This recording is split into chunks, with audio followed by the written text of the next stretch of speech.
Firstly, I'm going to apologise for my wet hair. I feel as though I'm always making apologies for this hair, but this morning my routine changed a bit. My mother needed to use the bathroom before me, so when I'd ordinarily be showering, I was eating breakfast. There's an image for you all. Hi everyone, my name is Charlie, and today I thought I'd actually have something of a more positive video for you, because when I was driving to work, I'd set off and there's a bit of a funny turning as you're driving off the council estate up in which I live, and a lot of people end up hitting the curb as they turn left into it. And this car wanted to turn left into it, and I wanted to turn right into the other road. And this person, being kind to me, also to allow themselves the necessary room to turn right, to turn left, allowed me to turn right. And I thought, that's great. That's a kindness from another driver that I appreciate and I want to share with everyone. But it lasted about 2 seconds, because I then follow that road down and around until I take a right turn, and I'm driving down this hill, and there are a few roads that turn into this hill. I'm driving down the hill, not doing any sort of speed, and this car pulls out straight in front of me. I swerve because I don't want to crash into the person who wasn't observing the fact that I was driving down the hill, and rather than still put her brakes on or pay any sort of attention to the fact that there was another car on the road that she'd just chosen to emerge onto, she just went straight into me. Alas, alack, and all that person did not stop. And luckily, they weren't doing any sort of speed in which to damage my car. I know, because I've got out and I've checked, and there doesn't seem to be anything wrong with my car at the moment. So I will praise whatever sort of deity you believe in for that. But I am trying to be kind with my thoughts, because I could very easily turn to anger, because there are so many people who just aren't paying attention and they will come at you with excuses, and I'm trying to be kind about those excuses right now, such as maybe she had a bad night, maybe it was an early morning, maybe she works late shifts and she's driving home, maybe she was tired, maybe she was visiting an elderly parent, I don't know. I'm trying to quantify why she wouldn't be observant of the road and see me descending the hill, and she just kept looking left. And it was too close to what happened on my second driving test. If you don't know, I took a total of 4 driving tests, but technically only 3 of them counted. That's because on my second driving test, if you've heard this story before, I apologise. On my second driving test, everything was going well, and we were going down a country lane, and we were doing the independent driving portion of my driving test. And I came to the end of this country lane, and I was turning left to emerge onto another country lane, bringing me back towards Macclesfield, when a person who had allowed me into the road, so she knew I was in front of her, drove straight into the back of me, pushing the car into the middle of the next road. So if anything had been coming from the right at that time, I would have probably been killed. I'd seen her in the rear view mirror, and I saw that she'd been looking left. And as soon as she got out of the car, her first words were, "I'm sorry, I wasn't paying attention, I was looking the other way." I get very annoyed when people aren't paying attention when they're driving, because whilst they're not probably thinking they're driving such a heavy machine that could cause a lot of damage, they're driving a heavy machine that could cause a lot of damage. Sure, there are different sizes. Sure, people are more observant than others, but it only takes one, and that is what caused me so much anxiety after that driving test happened.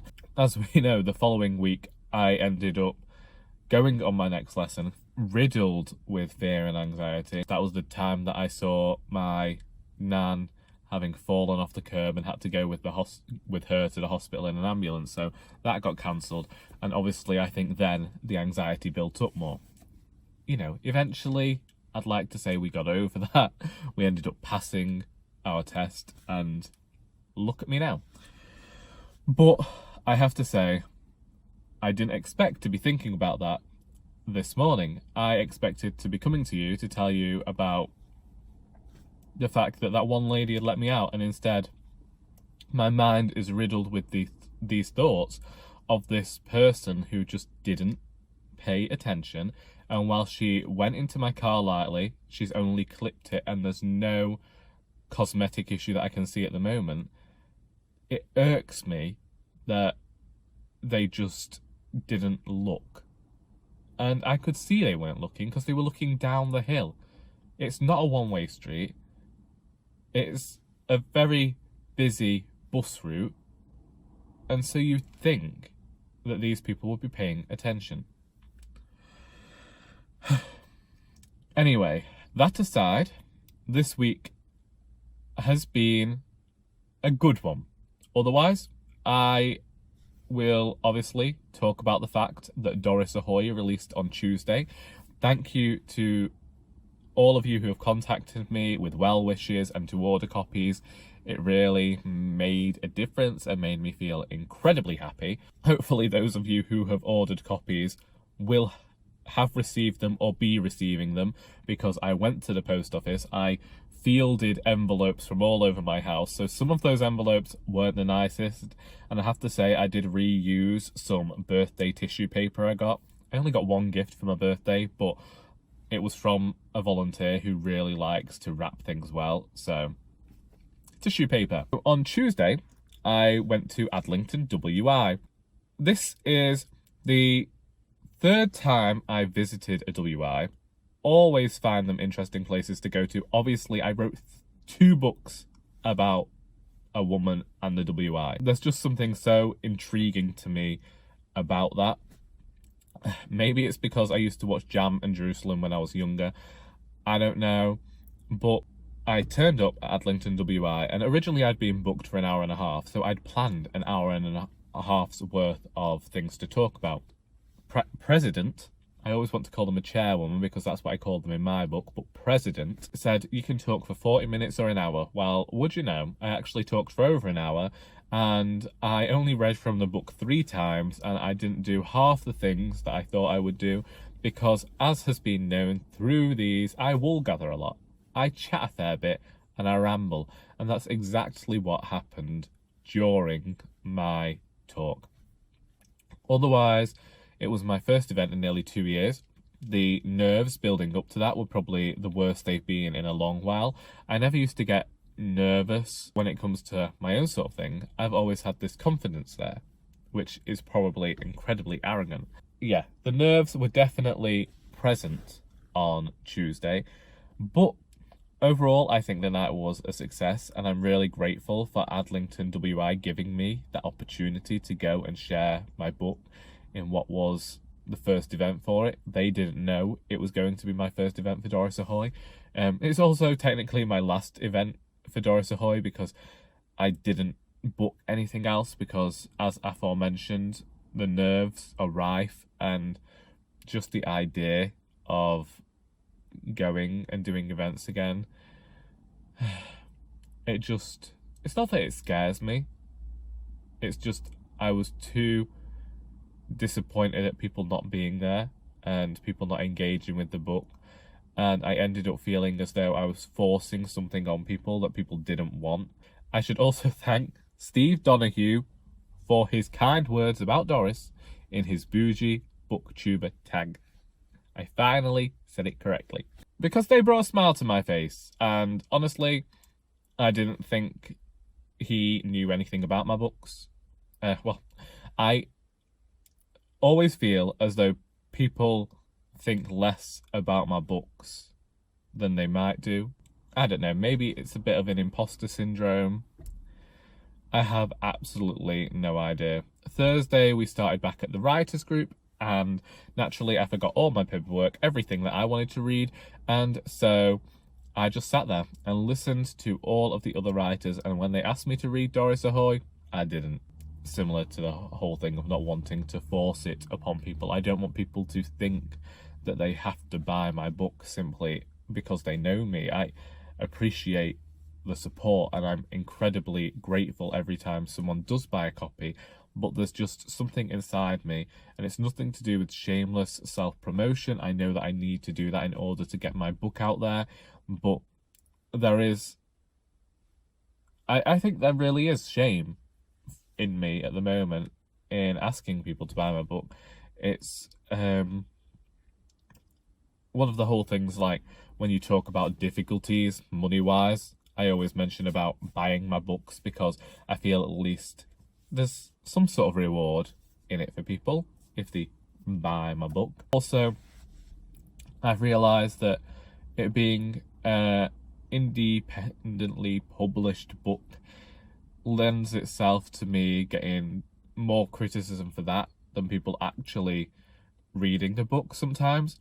I'm not talking about people on Booktube at this point, although I know there are definitely still some people on Booktube who don't see indie publishing and indie writers as valid authors, who won't read their work, who still denigrate their work. I still know that those people are around.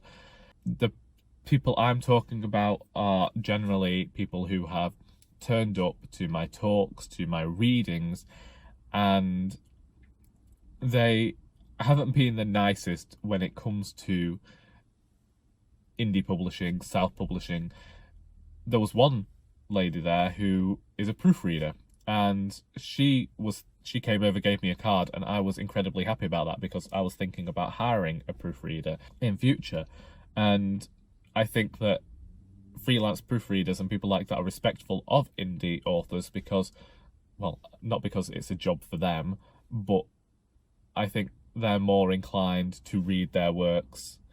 But in particular, let's just go back to the talk. We've rambled on about this too long now. There are people there who won't buy my books because I published them myself, so they've not had that stamp of approval from traditional publishers, despite the fact that I've had them edited, despite the fact that, you know, it's not just me. I'm not, apart from, like, Doris Ahoy. I'll admit with Doris Ahoy that mostly a lot of the work in there was by me, but it's not like I haven't handed it off to other people and asked them to read it through for me and check it for errors and the like. It's not like I haven't had people editing my books for me and with me, giving them final read-throughs before they've been sent off for publishing. I've done all of that. The proofreading aspect was something that came up, and I was happy to admit that I should have hired a proofreader earlier, but it didn't come into my head. It's just this idea that some people think I'm not putting in the work because I haven't gone back through that cycle of being rejected and being chosen, and then still having to put my own money towards being advertised and to travel. Like I said all those years ago, at the time, all that traditional publishing could offer me was advertising, and that is why I made the decision, because I wanted to try indie publishing. I tell people that's why I chose to try indie publishing, was because all traditional publishing could offer me was publicity at the time and advertising, and I was aware that would still come out of the budget for the book, but they would be able to connect me with more readers. So I have spent these years trying to advertise myself. I think there just came a point with Indisputably Doris when I realised that certain people are never going to take me seriously because I have brought my own books out, I put my own money into it, and they're never going to recognise the work I've done because my book hasn't come from a major publisher.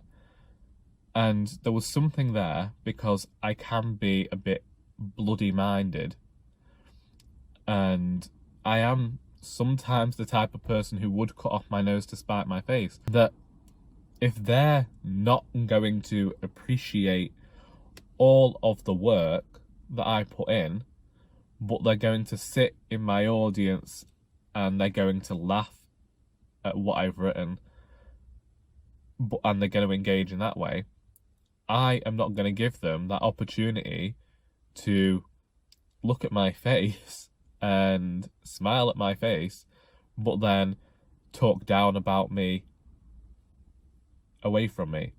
You know, I don't mind people being critical of me. I don't mind people giving my books bad reviews. I've talked about it before. I've said how I think bad reviews can help you improve as a writer. And also, book reviews aren't for me. Book reviews are for other readers to see whether they are going to enjoy the book. So whether or not it's a good or bad review, I appreciate that someone has taken the time out of their day to review my book.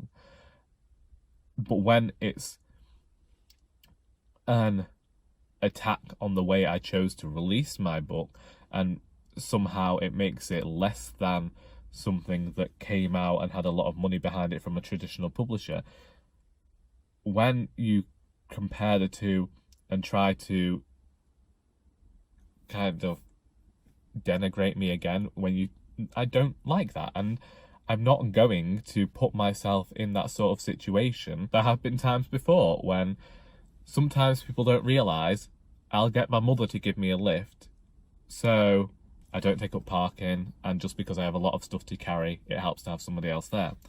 And so one time she was sat in the car park, and someone who'd just been in to hear me talk was with her friends and said, well, it gets a bit too expensive if we all buy books, so if just one person buys a book, then we can just share it between us. And this was them talking about the entire group of 30 people that had just been in there. And I thought, so you like me enough that you want to read my book, but you don't like me enough that you would help support my career so that I can continue to write books.